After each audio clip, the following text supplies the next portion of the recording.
Hi friends, ಎಲ್ರಿಗೂ ನಮಸ್ತೆ. Welcome back to Deepika lifestyle and blogs. ಎಲ್ಲರೂ ಹೇಗಿದ್ದೀರಾ? ನಾನು ಚೆನ್ನಾಗಿದ್ದೀನಿ. ಐ ಹೋಪ್ ನೀವೆಲ್ಲರೂ ಚೆನ್ನಾಗಿದ್ದೀರಾ ಅಂತ ಅಂದ್ಕೊಂಡಿದ್ದೀನಿ.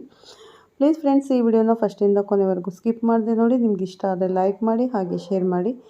ಮತ್ತು ಓಂ ಶನೇಶ್ವರಾಯ ನಮಃ ಅಥವಾ ಓಂ ರಾಘವೇಂದ್ರಾಯ ನಮಃ ಅಂತ ಒಂದು ಕಮೆಂಟ್ ಮಾಡೋದನ್ನು ಖಂಡಿತ ಮರಿಬೇಡಿ ಸ್ನೇಹಿತರೆ, ನಾನಿವಾಗ ತಿಳಿಸ್ಕೊಡ್ತಾ ಇದ್ದೀನಿ ಮೇಷರಾಶಿ ಬಗ್ಗೆ. ಬನ್ನಿ ನೋಡೋಣ. ಧೈರ್ಯ ಮತ್ತು ಸಾಹಸದ ಪ್ರತೀಕವಾಗಿರುವ ಮೇಷರಾಶಿಯವರೇ, ನಿಮಗೆಲ್ಲರಿಗೂ ಪ್ರೀತಿಯ ಆತ್ಮೀಯ ಸ್ವಾಗತ ಅಂತಲೇ ಹೇಳ್ಬೋದು. ಮೇಷರಾಶಿಯವರಿಗೆ ಈ ಹೆಸರಿನ ಮಹಿಳೆ ದೊಡ್ಡ ಶತ್ರು. ಅವಳು ನಿಮ್ಮ ಜೀವನವನ್ನು ಸಂಪೂರ್ಣವಾಗಿ ನಾಶ ಮಾಡುತ್ತಾಳೆ. ಈಗಲೂ ಸಹ ನಿಮ್ಮ ಕಣ್ಣುಗಳನ್ನು ತೆರೆಯಿರಿ ಮತ್ತು ನೀವು ಎಂದಿಗೂ ಊಹಿಸದ ಬದಲಾವಣೆಗಳನ್ನು ನಿಮ್ಮ ಜೀವನದಲ್ಲಿ ನೋಡುತ್ತೀರಿ. ಮೇಷರಾಶಿಯವರೇ, ಈ 2026 ಜನವರಿ ತಿಂಗಳ ನಂತರ ನಿಮ್ಮ ಜೀವನದಲ್ಲಿ ಕೆಲವು ಬದಲಾವಣೆಗಳು ಸಂಭವಿಸಲಿದೆ ಮತ್ತು ಅದು ಕೂಡ ನೀವು ಕನಸು ಕಂಡಂತೆ ನೀವು ಎಲ್ಲ ರೀತಿಯಲ್ಲೂ ಅದೃಷ್ಟಶಾಲಿಯಾಗುತ್ತೀರಿ. ಆದ್ದರಿಂದ ನಿಮಗೆ ಬರುವ ಈ ಅದೃಶ್ಯವನ್ನು ಕಳೆದುಕೊಳ್ಳಬೇಡಿ ಸ್ನೇಹಿತರೆ. ನೀವು ಶ್ರೀ ರಾಘವೇಂದ್ರ ಸ್ವಾಮಿಯ ಆರಾಧಕರಾಗಿದ್ದರೆ ಓಂ ನಮೋ ಶ್ರೀ ರಾಘವೇಂದ್ರಾಯ ನಮಃ ಅಂತ ಬಾಕ್ಸಲ್ಲಿ, ಅಂದರೆ ಕಮೆಂಟ್ ಬಾಕ್ಸಲ್ಲಿ ಒಂದು ಕಮೆಂಟ್ ಮಾಡಿ. ಹಾಗೆ ಓಂ ನಮಃ ಶಿವಾಯ ಅಥವಾ ಓಂ ಶನೇಶ್ವರಾಯ ನಮಃ ಅಂತ ಒಂದು ಕಮೆಂಟ್ ಮಾಡಿ. ಆ ಶಿವ ಎಲ್ಲ ಕಷ್ಟಗಳನ್ನು ಪರಿಹರಿಸುತ್ತಾನೆ ಮತ್ತು ಅವರ ಜೀವನದಲ್ಲಿ ಕೆಲವು ಬದಲಾವಣೆಗಳು ಹೇಗೆ ಸಂಭವಿಸಲಿದೆ ಮತ್ತು ನಾಳೆ ನಿಮ್ಮ ಜೀವನದಲ್ಲಿ ಯಾವ ಶುಭ ಸಂಗತಿಗಳು ಸಂಭವಿಸಲಿವೆ, ನೀವು ಯಾವ ದೇವರನ್ನು ಪೂಜಿಸುತ್ತೀರಿ, ಅವೆಲ್ಲವೂ ಈ ರಾಶಿ ಚಕ್ರ ಚಿಹ್ನೆಗೆ ಅನುಕೂಲಕರವಾಗಿರುತ್ತದೆ ಸ್ನೇಹಿತರೆ. ಜಾತಕಗಳಿಗೆ ಅದೃಷ್ಟ ಹೇಗೆ ಬರುತ್ತದೆ, ನೀವು ಅದನ್ನು ಹೇಗೆ ಬಳಸಬಹುದು ಮತ್ತು ನಿಮ್ಮ ಜಾತಕದಲ್ಲಿ ಯಾವ ರೀತಿಯ ಪ್ರಯೋಜನಗಳಿವೆ ಮತ್ತು ವಿಶೇಷವಾಗಿ ಈ ಮೇಷರಾಶಿ ಚಕ್ರ ಚಿಹ್ನೆಯ ದೊಡ್ಡ ಶತ್ರುವಾಗಿರುವ ಮಹಿಳೆಯ ಹೆಸರು, ಅವಳು ನಿಮ್ಮ ಜೀವನವನ್ನು ಹೇಗೆ ನಾಶ ಮಾಡಲು ಪ್ರಯತ್ನಿಸುತ್ತಾಳೆ ಮತ್ತು ನೀವು ಅವಳನ್ನು ಹೇಗೆ ತಡೆದು ಹಾಕಬಹುದು, ಹಾಗೆಯೇ ಅನುಸರಿಸಬೇಕಾದ ಪರಿಹಾರಗಳ ಬಗ್ಗೆ ನಾವು ಕಲಿಯಲಿದ್ದೇವೆ. ಆದ್ದರಿಂದ ಎಲ್ಲಿಯೂ ತಪ್ಪಿಸಿಕೊಳ್ಳದೆ, ಅಂದರೆ ಎಲ್ಲೂ ಈ ವಿಡಿಯೋನ ಸ್ಕಿಪ್ ಮಾಡದೆ ಕೊನೆವರೆಗೂ ನೋಡಿ. ಆಗ ನಾವು ಏನು ಹೇಳ್ತಿದ್ದೀವಿ ಎಂಬ ಸಂಪೂರ್ಣ ಮಾಹಿತಿ ನಿಮಗೆ ಅರ್ಥ ಆಗುತ್ತೆ ಸ್ನೇಹಿತರೆ. ಈ ರಾಶಿಚಕ್ರ ಜನರು ಇಲ್ಲಿಯವರೆಗೂ ಎದುರಿಸಿದ ಎಲ್ಲ ಕಷ್ಟಗಳು ಮತ್ತು ದುಃಖಗಳು ದೂರವಾಗುತ್ತವೆ ಮತ್ತು ಅವರು ಈಗ ಶ್ರೀಮಂತರಾಗುತ್ತಾರೆ ಎಂಬುದರಲ್ಲಿ ಸಂದೇಹವೇ ಇಲ್ಲ. ನಾಳೆ ನಿಮ್ಮ ಜೀವನದಲ್ಲಿ ಆಶ್ಚರ್ಯಕರ ಬದಲಾವಣೆಗಳನ್ನು ಸಹ ನೀವು ನೋಡಲಿದ್ದೀರಿ. ಈ ರಾಶಿಚಕ್ರ ಚಿಹ್ನೆಯ ಉದ್ಯಮಿಗಳಿಗೆ ಅವರ ವ್ಯಾಪಾರ ಹೊಂದಾಣಿಕೆ ತುಂಬ ಒಳ್ಳೆಯದು. ಅಂದರೆ ಹಿಂದೆ ವ್ಯವಹಾರದಲ್ಲಿ ಮಾಡಿದ ಹೂಡಿಕೆಗಳಿಂದ ಆರ್ಥಿಕ ಲಾಭಗಳು ಹೆಚ್ಚಿರುತ್ತವೆ. ನಿಮ್ಮ ರಾಶ್ಯಾಧಿಪತಿ ಹಾಗೂ ಷಷ್ಠಾಧಿಪತಿಯಾದಂತಹ ಕುಜನು ವ್ಯಯಾಧಿಪತಿ ಮತ್ತು ಸಪ್ತಮಾಧಿಪತಿಯಾಗಿರುವಂತಹ ರಾಹುವು ದ್ವಿತೀಯಾಧಿಪತಿ ಮತ್ತು ಪಂಚಮಾಧಿಪತಿಯಾಗಿರುವಂತಹ ಬುಧನು ಹಸ್ತಂಗತನಾಗುತ್ತಿದ್ದಾರೆ. ಇದರಿಂದ ನಿಮಗೆ ಯಾವುದೇ ತೊಂದರೆಯಾಗುವುದಿಲ್ಲ, ಆದರೆ ಎಚ್ಚರ ವಹಿಸಬೇಕು. ಖರ್ಚುಗಳು ಹೆಚ್ಚಾಗುತ್ತವೆ. ಶುಭ ಕಾರ್ಯಗಳಲ್ಲಿ ಎಚ್ಚರ ವಹಿಸಿ ನಡೆದುಕೊಳ್ಳಬೇಕು, ಇಲ್ಲದಿದ್ದರೆ ತೊಂದರೆಗಳು ಸಂಭವಿಸುತ್ತವೆ. ಶನಿ 11ನೇ ಮನೆಯಲ್ಲಿ ಇರುವುದರಿಂದ ಕಷ್ಟಪಟ್ಟು ಕೆಲಸ ಮಾಡಿದರೆ ನಿಮಗೆ ತುಂಬ ಒಳ್ಳೆಯದನ್ನು ಮಾಡುತ್ತಾನೆ. ನೀವು ಭಯಪಡುವ ಅವಶ್ಯಕತೆ ಇಲ್ಲ, ಅವನು ನಿಮ್ಮನ್ನು ಕಾಪಾಡುತ್ತಾನೆ. ಮೇಷರಾಶಿಯವರಿಗೆ ಗುರುಬಲ ಸಾಕಷ್ಟಿದೆ, ಶನಿ ಬಲವೂ ಕೂಡ ಇದೆ. ಆಯಾ ತಿಂಗಳಿಗೆ ತಕ್ಕಂತೆ ಗ್ರಹದ ಬಲಗಳು ಹೆಚ್ಚಾಗುತ್ತಾ ಹೋಗುತ್ತವೆ. ರಾಹುವಿನಿಂದ ಶುಭವನ್ನು ಅನುಭವಿಸುತ್ತೀರಿ, ಆದರೆ ಕೇತುವಿನಿಂದ ಅಶುಭವನ್ನು ಅನುಭವಿಸುತ್ತೀರಿ. ಇದರಿಂದ ಮನೆಯಲ್ಲಿ ಕಿರಿಕಿರಿಗಳು, ತಾಯಿಯೊಂದಿಗೆ, ತಾಯಿಯ ಸಮಾನರಾದಂಥ ವ್ಯಕ್ತಿಗಳೊಂದಿಗೆ ವೈಮನಸ್ಸುಗಳು ಉಂಟಾಗುತ್ತವೆ. ಎಚ್ಚರವಾಗಿರಿ. ಮಾರ್ಚ್ ನಂತರ ಕುಜನ ಸ್ಥಾನ ತುಂಬ ಒಳ್ಳೆಯ ಫಲಗಳನ್ನು ನಿಮಗೆ ಕೊಡಲಿದೆ. ಇದರಿಂದ ನೀವು ಸಾಕಷ್ಟು ಸುಖ ಭೋಗಗಳನ್ನು ಅನುಭವಿಸುತ್ತೀರಿ. ತುಂಬ ದಿನಗಳಿಂದ ಕಾಯುತ್ತಿದ್ದ ಯಾವುದೋ ಒಂದು ಶುಭ ಫಲ ನಿಮ್ಮನ್ನು ಹುಡುಕಿಕೊಂಡು ಬರುತ್ತದೆ ಮತ್ತು ಒಡಹುಟ್ಟಿದವರೊಂದಿಗೆ ತುಂಬ ಸಂತೋಷದಿಂದ ಸಮಯವನ್ನು ಕಳೆಯುತ್ತೀರಿ. ನಿಮ್ಮ ವೈವಾಹಿಕ ಜೀವನ ತುಂಬ ಸುಖಮಯವಾಗಿರುತ್ತದೆ. ಗುರುಬಲ ಹೋದರೂ ಕೂಡ ಉಚ್ಚ ಸ್ಥಾನದಲ್ಲಿರುವ ಗುರುವಿನ ಪ್ರಭಾವಗಳನ್ನು ನೀವು ಅನುಭವಿಸುತ್ತೀರಿ ಸ್ನೇಹಿತರೆ. ನೀವು ಯಾವುದೇ ಜನ್ಮದಲ್ಲಿ ಯಾವ ಪುಣ್ಯವನ್ನು ಗಳಿಸಿದ್ದೀರಿ ಎಂದು ನನಗೆ ತಿಳಿದಿಲ್ಲ, ಆದರೆ ಇಷ್ಟು ದಿನಗಳ ಲಾಭದಲ್ಲಿದ್ದ ನೀವು ಈಗ ಒಂದೇ ಬಾರಿಗೆ ಇಷ್ಟೊಂದು ಹಣವನ್ನು ಗಳಿಸುತ್ತಿದ್ದೀರಿ ಎಂದು ಹೇಳಿದಾಗ ಅನೇಕ ಜನರು ಆಶ್ಚರ್ಯಚಕಿತರಾಗುತ್ತಾರೆ. ಅವರು ಇದರ ಅರ್ಥವೇನೆಂದರೆ, ಹಿಂದೆ ನಿಮ್ಮನ್ನು ತೊರೆದವರು ನಿಮ್ಮ ಜೀವನದಲ್ಲಿ ಮತ್ತೆ ಬರುತ್ತಾರೆ ಮತ್ತು ಅವರು ತಮ್ಮ ತಪ್ಪುಗಳನ್ನು ಅರಿತುಕೊಳ್ಳುತ್ತಾರೆ. ಈ ಸಮಯ ಬಹಳ ಬೇಗ ಬರುತ್ತದೆ, ಏಕೆಂದರೆ ಈ ಡಿಸೆಂಬರ್ ಅಂತ್ಯದಲ್ಲಿ ನಿಮಗೆ ಮೇಷರಾಶಿಯವರಿಗೆ ಒಳ್ಳೆಯ ಸಮಯ, ಅಂದರೆ ಡಿಸೆಂಬರ್ ಅಂತ್ಯದಿಂದ ನಿಮಗೆ ಒಳ್ಳೆಯ ಸಮಯ ಸ್ಟಾರ್ಟ್ ಆಗಿದೆ ಅಂತಲೇ ಹೇಳ್ಬೋದು. ಅವರ ಜೀವನದಲ್ಲಿ ಎಲ್ಲವೂ ಚೆನ್ನಾಗಿರುತ್ತೆ ಮತ್ತು ಅವರಿಗೆ ಎಲ್ಲ ರೀತಿಯಲ್ಲೂ ಬೆಂಬಲ ನೀಡಲಾಗುವುದು, ಏಕೆಂದರೆ ಈ ಮೇಷರಾಶಿಯವರಿಗೆ ಈಗ ಸಮಯ ತುಂಬ ಚೆನ್ನಾಗಿ ಬರುತ್ತದೆ ಎಂದು ಹೇಳಬಹುದು. ಅಲ್ಲದೆ ಈ ಜನರಿಗೆ ಈಗ ಅದೃಷ್ಟ ಆಕಾಶವನ್ನು ಮುಟ್ಟುತ್ತದೆ. ಮೇಷರಾಶಿಯ ಅಧಿಪತಿ ಕುಜ ಮತ್ತು ಅವರು ವಿಶೇಷ ಎಂದು ಗುರುತಿಸಲ್ಪಡುತ್ತಾರೆ. ನಿಜವಾದ ಅಧಿಪತಿ ಕುಜ ಈ ರಾಶಿ ಚಕ್ರ ಚಿಹ್ನೆ ಎಲ್ಲ ರಾಶಿ ಚಕ್ರ ಚಿಹ್ನೆಗಳಿಗಿಂತ ಭಿನ್ನವಾಗಿದೆ ಎಂಬುದರಲ್ಲಿ ಸಂದೇಹವಿಲ್ಲ. ಸ್ನೇಹಿತರೆ, ನೀವು ಇಷ್ಟು ದಿನ ಯಾರಿಗಾಗಿ ನಿಮ್ಮ ಜೀವನವನ್ನು ಸವಿಸಿದ್ದೀರಾ, ಅವರಿಗಾಗಿ ನಿಮ್ಮ ಜೀವನವನ್ನೇ ತ್ಯಾಗ ಮಾಡಿದ್ದೀರಾ, ಈಗ ಆ ವ್ಯಕ್ತಿಯ ನಿಜವಾದ ಬಣ್ಣ ನಿಮ್ಮ ಮುಂದೆ ಬಯಲಾಗಲಿದೆ. ಅಂದಿನಿಂದ ನಿಮ್ಮ ಜೀವನದ ದಿಕ್ಕೇ ಬದಲಾಗುತ್ತದೆ, ನಿಮ್ಮ ಯೋಚನಾ ಶಕ್ತಿ ಬದಲಾಗುತ್ತದೆ. ಅಷ್ಟೇ ಅಲ್ಲದೆ ನಿಮ್ಮ ಆರ್ಥಿಕ ಸ್ಥಿತಿ ಉಜ್ವಲಗೊಳ್ಳುತ್ತದೆ. ನೀವು ನಂಬಿರುವ ಜನರ ಮೋಸದ ಮುಖಗಳನ್ನು ದೇವರು ನಿಮಗೆ ಗೊತ್ತಾಗುವಂತೆ ಮಾಡಲಿದ್ದಾನೆ. ಇದರಿಂದ ನೀವು ನಂಬಿಕೆಯನ್ನು ಕಳೆದುಕೊಳ್ಳಬಹುದು, ಧೈರ್ಯ ಕೆಡಬಹುದು. ಆದರೆ ಅಷ್ಟೇ ಬೇಗ ಆ ದೇವರು ನಿಮಗೆ ಧೈರ್ಯ ಮತ್ತು ಶಕ್ತಿಯನ್ನು ಕೊಡುತ್ತಾನೆ. ಈ ಸಮಯದಲ್ಲಿ ನಿಮ್ಮ ಜೀವನದಲ್ಲಿ ಆಕಸ್ಮಿಕವಾಗಿ ಹಣ ನಿಮ್ಮನ್ನು ಹುಡುಕಿಕೊಂಡು ಬರುತ್ತದೆ. ನಿಮಗೆ ಅದರ ಬಗ್ಗೆ ಗೊತ್ತೇ ಇರುವುದಿಲ್ಲ. ಆ ರೀತಿ ನಿಮಗೆ ಹಣ ಬಂದು ಸೇರುತ್ತದೆ. ಈ ಸಮಯದಲ್ಲಿ ಉದ್ಯೋಗದಲ್ಲಿ ಅತಿ ಉತ್ತಮವಾಗಿರುತ್ತದೆ ಸ್ನೇಹಿತರೆ. ಕೆಲಸದಲ್ಲಿಯೂ ಅಷ್ಟೇ, ಎಲ್ಲರೂ ಕೂಡ ನಿಮ್ಮ ನಿರ್ಣಯದ ಮೇಲೆ ನಿಂತುಕೊಂಡಿರುತ್ತಾರೆ. ನಿಮ್ಮ ನಿರ್ಣಯವೇ ಕೊನೆ ಎಂದು ಹೇಳುತ್ತಾರೆ. ನಿಮ್ಮ ಮೇಲೆ ಅಷ್ಟು ನಂಬಿಕೆ ಇಡುತ್ತಾರೆ.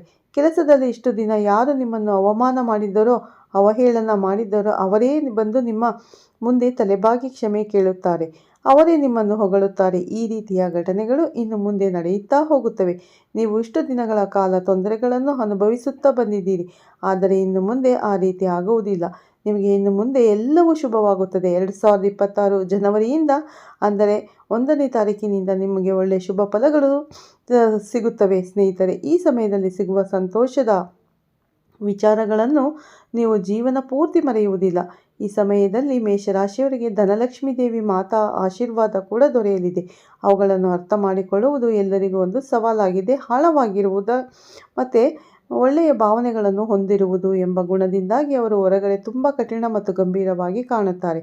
ಆದರೆ ಒಳಗೆ ವೇಗದ ಸಾಗರವೇ ಇರುತ್ತದೆ ಮತ್ತು ಮನಸ್ಥಿತಿ ಸಾಗರದಂತಿದೆ. ಅವರು ಹೊರಗೆ ಶಾಂತವಾಗಿ ಕಾಣಿಸಿಕೊಂಡರೂ ಒಳಗೆ ಅನೇಕ ಆಲೋಚನೆಗಳಿಗೆ ಅವರು ತಾಳ್ಮೆ ಮತ್ತು ಸಹಿಷ್ಣುತೆಯ ಅಡ್ಡ ಹೆಸರು.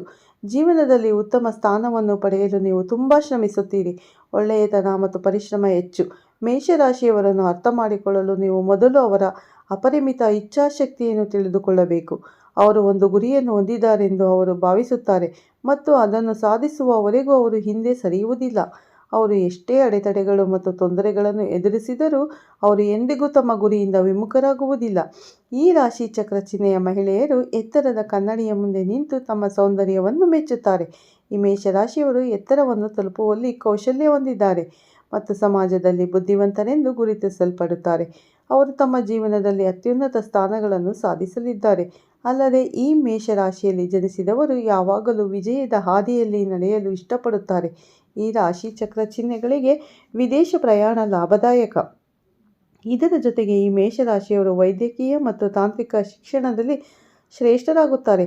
ಅದೇ ರೀತಿ ಇವರು ಸಂಗೀತ ಮತ್ತು ಸಾಹಿತ್ಯದ ಬಗ್ಗೆ ಅಪಾರ ಉತ್ಸಾಹ ಹೊಂದಿರುತ್ತಾರೆ. ಕೋಪ ಕೂಡ ಬೇಗ ಬರುತ್ತದೆ, ಅದು ಕೂಡ ಒಂದು ವಿಪತ್ತು ಎಂದು ಹೇಳಬಹುದು. ಆದರೆ ಕೋಪ ಬಂದಷ್ಟೇ ಬೇಗ ಅದು ತಣ್ಣಗಾಗುತ್ತದೆ. ಅಲ್ಲದೆ ಈ ಮೇಷರಾಶಿಯವರು ಯಾವುದೇ ಜೀವನದ ವಿಷಯದಲ್ಲಿ ರಾಜಿ ಮಾಡಿಕೊಳ್ಳುವುದಿಲ್ಲ. ಈ ಮೇಷರಾಶಿಯವರು ಎಲ್ಲರನ್ನೂ ಒಂದೇ ಮಟ್ಟದಲ್ಲಿ ನೋಡುತ್ತಾರೆ. ಯಾರನ್ನಾದರೂ ಸಮಾನವಾಗಿ ನೋಡಿಕೊಳ್ಳುವ ಮನಸ್ಥಿತಿ ತಮಗಿಂತ ಕೆಳಮಟ್ಟದಲ್ಲಿರುವವರನ್ನು ಸಹ ಈ ರಾಶಿ ಚಕ್ರ ಚಿಹ್ನೆಯಲ್ಲಿ ಹೆಚ್ಚು ಗೋಚರಿಸುತ್ತದೆ. ಆದರೆ ಮೇಷರಾಶಿಯವರಿಗೆ ಅದೃಷ್ಟ ಸಿಗಲು ಇದೇ ಕಾರಣ. ಆರೋಗ್ಯದ ವಿಷಯಗಳನ್ನು ನೋಡಿದರೆ ಅವರ ಆರೋಗ್ಯ ತುಂಬ ಚೆನ್ನಾಗಿರುತ್ತದೆ. ಹಿಂದೆ ಇದ್ದ ಎಲ್ಲ ಆರೋಗ್ಯ ಸಮಸ್ಯೆಗಳಿಂದ ನೀವು ಮುಕ್ತರಾಗಲು ಸಹ ಸಾಧ್ಯವಾಗುತ್ತದೆ. ಎಲ್ಲ ಆರೋಗ್ಯ ಸಮಸ್ಯೆಗಳು ಸಂಪೂರ್ಣವಾಗಿ ನಿವಾರಣೆಯಾಗುತ್ತವೆ. ಆರೋಗ್ಯದ ಬಗ್ಗೆ ಚಿಂತಿಸುವ ಅಗತ್ಯವಿಲ್ಲ. ಈ ರಾಶಿ ಚಕ್ರ ಚಿಹ್ನೆಗಳಿಗೆ ಮುಂಬರುವ ದಿನಗಳು ತುಂಬ ಒಳ್ಳೆಯದು ಆಗಲಿದೆ ಎಂದು ಹೇಳಬಹುದು. ಈ ರಾಶಿ ಚಕ್ರ ಚಿಹ್ನೆಯ ಉದ್ಯೋಗಿಗಳು ಕಚೇರಿಯಲ್ಲಿ ಕಠಿಣ ಸ್ಪರ್ಧೆಯನ್ನು ಎದುರಿಸಬೇಕಾಗುತ್ತದೆ. ಈ ಸಮಯದಲ್ಲಿ ನೀವು ಜಾಗರೂಕರಾಗಿರಬೇಕು ಸ್ನೇಹಿತರೆ. ಕೆಲವರು ನಿಮ್ಮ ಪ್ರಗತಿಗೆ ಅಡ್ಡಿಯಾಗಲು ಪ್ರಯತ್ನಿಸಬಹುದು. ಆದ್ದರಿಂದ ನೀವು ನಿಮ್ಮ ಗುರಿಯತ್ತ ವಿಶೇಷ ಗಮನ ಹರಿಸಬೇಕು. ಈ ಸಮಯ ವಿದ್ಯಾರ್ಥಿಗಳಿಗೆ ಅನುಕೂಲಕರವಾಗಿದೆ. ಶಿಕ್ಷಣದಲ್ಲಿ ಕೆಲವು ಬದಲಾವಣೆಗಳು ಇರುತ್ತವೆ. ನಿಮಗೆ ಹೊಸ ಅವಕಾಶಗಳು ಸಿಗುತ್ತವೆ. ನೀವು ಮಾನಸಿಕವಾಗಿ ತುಂಬ ಬಲಶಾಲಿಯಾಗುತ್ತೀರಿ. ಈ ಎಲ್ಲ ಅವಧಿಯಲ್ಲಿ ಪ್ರಸ್ತುತ ಎಲ್ಲ ಕೆಲಸಗಳನ್ನು ತಾಳ್ಮೆಯಿಂದ ಮಾಡಬೇಕಾಗುತ್ತದೆ ಎಂದು ಹೇಳಬೇಕು. ನೀವು ಈಗ ಬಯಸುವ ಜೀವನವನ್ನು ನೋಡುತ್ತೀರಿ ಎಂದು ಜ್ಯೋತಿಷಿಗಳು ಹೇಳುತ್ತಾರೆ. ಆದಾಗ್ಯೂ ನೀವು ಮೇಷರಾಶಿಯವರಾಗಿದ್ದರೆ ಇನ್ನೊಂದು ಜನ್ಮದಲ್ಲಿ ಅಥವಾ ಭವಿಷ್ಯದಲ್ಲಿ ನಿಮಗೆ ಎಂಬ ಮಹಿಳೆಯ ಪರಿಚಯವಾದರೆ ಅವಳೊಂದಿಗೆ ಹೆಚ್ಚು ಸ್ನೇಹಪರವಾಗಿರುವುದು ಮತ್ತು ಹೆಚ್ಚು ಮಾತನಾಡುವುದು ಒಳ್ಳೆಯದಲ್ಲ. ಈ ವಿಷಯದಲ್ಲಿ ನೀವು ತುಂಬ ಜಾಗರೂಕರಾಗಿರಬೇಕು. ಇವರು ನಿಮ್ಮನ್ನು ಹಾಳು ಮಾಡುವುದಕ್ಕಾಗಿಯೇ ಬರುತ್ತಾರೆ. ಅಕ್ಷರದ ಯಾವುದೇ ಮಹಿಳೆಯರನ್ನು ನೀವು ಜಾಸ್ತಿ ಹಚ್ಚಿಕೊಳ್ಳಬೇಡಿ. ಇವರು ನಿಮ್ಮ ಮನೆಯನ್ನು ನಾಶ ಮಾಡುತ್ತಾರೆ, ನಿಮ್ಮ ಮನೆಗೆ ದೃಷ್ಟಿ ಬೀಳುತ್ತಾರೆ. ಆದ್ದರಿಂದ ನಿಮ್ಮ ಮನೆಯ ಬಾಗಿಲಿಗೆ ಅಲೋವೆರಾ ಗಿಡವನ್ನು ಕಟ್ಟಿ ಮತ್ತು ಪ ಮತ್ತು ಇನ್ನೊಂದು ಅಕ್ಷರ ರಾ ಅಕ್ಷರ, ಎರಡೂ ಅಕ್ಷರದ ಮಹಿಳೆಯರಿಂದ ಸ್ವಲ್ಪ ಜೀವನದಲ್ಲಿ ಅವರಿಂದ ದೂರ ಇರಿ. ಇದರಿಂದ ನಿಮ್ಮ ಮನೆಗೆ ಯಾವುದೇ ದೃಷ್ಟಿ ಆಗುವುದಿಲ್ಲ. ಶಿವನ ದೇವಸ್ಥಾನಕ್ಕೆ ಬಿಲ್ವಪತ್ರೆಯನ್ನು ಪ್ರತಿ ಸೋಮವಾರ ಅರ್ಪಿಸಿ ಬನ್ನಿ. ನಿಮ್ಮ ಕಷ್ಟಗಳನ್ನೆಲ್ಲ ಪರಿಹರಿಸು ಎಂದು ಶಿವನಲ್ಲಿ ಬೇಡಿಕೊಳ್ಳಿ. ನಾನು ಸಹ ಬೇಡಿಕೊಳ್ಳುತ್ತೇನೆ. ಮತ್ತು ಆ ಮಂಜುನಾಥ ಸ್ವಾಮಿ ನಿಮ್ಮ ಕಷ್ಟಗಳನ್ನು ಪರಿಹರಿಸಿ ಸುಖವನ್ನು ನೀಡಲಿ ಎಂದು ನಾನು ಕೂಡ ಬೇಡುತ್ತೇನೆ. ಹಾಗೆ ರಾಯರು ಇದ್ದಾರೆ ಅಂತ ನಂಬೋದಾದರೆ ಓಂ ಶ್ರೀ ಗುರು ರಾಘವೇಂದ್ರಾಯ ನಮಃ ಅಂತ ಒಂದು ಕಮೆಂಟ್ ಮಾಡೋದನ್ನು ಖಂಡಿತ ಮರಿಬೇಡಿ ಸ್ನೇಹಿತರೆ. ನೋಡೋದ್ರಲ್ಲ 2026ರಲ್ಲಿ ಮೇಷರಾಶಿಯವರ ಸಂಪೂರ್ಣ ಭವಿಷ್ಯವನ್ನು ನಾನು ಈ ವಿಡಿಯೋದಲ್ಲಿ ಶೇರ್ ಮಾಡಿದ್ದೇನೆ. ಈ ವಿಡಿಯೋನ ಎಲ್ಲೂ ಸ್ಕಿಪ್ ಮಾಡದೆ ಪೂರ್ತಿ ಕೊನೆವರೆಗೂ ನೋಡಿ, ನಿಮಗೆ ಪೂರ್ತಿ ಮಾಹಿತಿ ತಿಳಿಯುತ್ತೆ. ಓಕೆ ಸ್ನೇಹಿತರೆ, ಈ ವಿಡಿಯೋ ನಿಮಗೆಲ್ಲ ಇಷ್ಟ ಆಗಿದರೆ ಲೈಕ್ ಮಾಡಿ, ಶೇರ್ ಮಾಡಿ. ಹಾಗೆ ಓಂ ಶನೇಶ್ವರಾಯ ನಮಃ, ಓಂ ಶ್ರೀ ಗುರು ರಾಘವೇಂದ್ರಾಯ ನಮಃ, ಓಂ ನಮಃ ಶಿವಾಯ ಯಾವುದಾದ್ರೂ ನಿಮ್ಮ ಮನೆ ದೇವರ ಹೆಸರಾಗಿರ್ಬೋದು ಅದನ್ನು ಕಮೆಂಟ್ ಮಾಡಿ. ಮತ್ತು ಹೊಸದಾಗಿ ನೋಡೋರು ಫಸ್ಟು ನನ್ನ ಚಾನಲ್ಗೆ ಸಬ್ಸ್ಕ್ರೈಬ್ ಮಾಡ್ಕೊಳ್ಳಿ. ಪಕ್ಕದಲ್ಲಿರೋ ಬೆಲ್ ಐಕನ್ ಕೂಡ ಕ್ಲಿಕ್ ಮಾಡಿ. ನಾನು ಪ್ರತಿಯೊಂದು ವಿಡಿಯೋ ನಿಮಗೆ ನೋಟಿಫಿಕೇಷನ್ಗೆ ಬರುತ್ತೆ ಸ್ನೇಹಿತರೆ, ತಕ್ಷಣ ನೋಡ್ಬೋದು. ಪ್ರತಿದಿನ ನಮ್ಮ ಚಾನಲಲ್ಲಿ ಪ್ರತಿಯೊಂದು ರಾಶಿ ಬಗ್ಗೆಯೂ ನಾನು ಸಂಪೂರ್ಣ ಮಾಹಿತಿಯನ್ನು ಶೇರ್ ಮಾಡ್ತೀನಿ. ಓಕೆ, ನಿಮಗೆಲ್ಲರಿಗೂ ಇಷ್ಟ ಆಗಿದೆ ಲೈಕ್ ಮಾಡಿ, ಶೇರ್ ಮಾಡಿ. ಮತ್ತೆ ಸಿಗ್ತೀನಿ ಅಂತ ಹೇಳ್ತಾ ಈ ವಿಡಿಯೋನ ಇಲ್ಲೇ ಮುಗಿಸ್ತಾ ಇದ್ದೀನಿ. ಒನ್ಸ್ ಅಗೇನ್ ಮೇಷರಾಶಿಯವರಿಗೆ wish you happy new year, ಅಂದರೆ ಹೊಸ ವರ್ಷದ ಆರ್ಥಿಕ ಶುಭಾಶಯಗಳು. ಈ ವರ್ಷ ನಿಮಗೆ ನಿಮ್ಮ ಜೀವನದಲ್ಲಿ ಒಳ್ಳೆಯದಾಗಲಿ ಅಂತ ನಾನು ಕೂಡ ದೇವರಲ್ಲಿ ಪ್ರಾರ್ಥನೆ ಮಾಡ್ತೀನಿ. ಪ್ರತಿಯೊಂದು ರಾಶಿಗೂ ಒಳ್ಳೆಯದಾಗಲಿ ಅಂತ ನಾನು ಕೂಡ ಬೇಡ್ಕೊತೀನಿ ಸ್ನೇಹಿತರೆ. ಮತ್ತೆ ಸಿಗ್ತೀನಿ ಉತ್ತಮ ರಾಶಿ ಭವಿಷ್ಯದೊಂದಿಗೆ. ಅಲ್ಲಿವರೆಗೂ ತಮ್ಮೆಲ್ಲರಿಗೂ ಧನ್ಯವಾದಗಳು. ವಿಡಿಯೋನೆಲ್ಲೂ ಸ್ಕಿಪ್ ಮಾಡಿಬಿಡಿ, ಪೂರ್ತಿಯಾಗಿ ನೋಡಿ. ಮತ್ತು ನಿಮ್ಮ ಫ್ರೆಂಡ್ಸ್ಗೆ, ರಿಲೇಟಿವ್ಸ್ಗೆ ಶೇರ್ ಮಾಡೋದನ್ನು ಖಂಡಿತ ಮರಿಬೇಡಿ. ಓಕೆ, ಬಾಯ್, ಟೇಕ್ ಕೇರ್. ಎಲ್ಲರಿಗೂ ಧನ್ಯವಾದಗಳು. ಎಲ್ಲರಿಗೂ ಒಳ್ಳೆಯದಾಗಲಿ ಸ್ನೇಹಿತರೆ.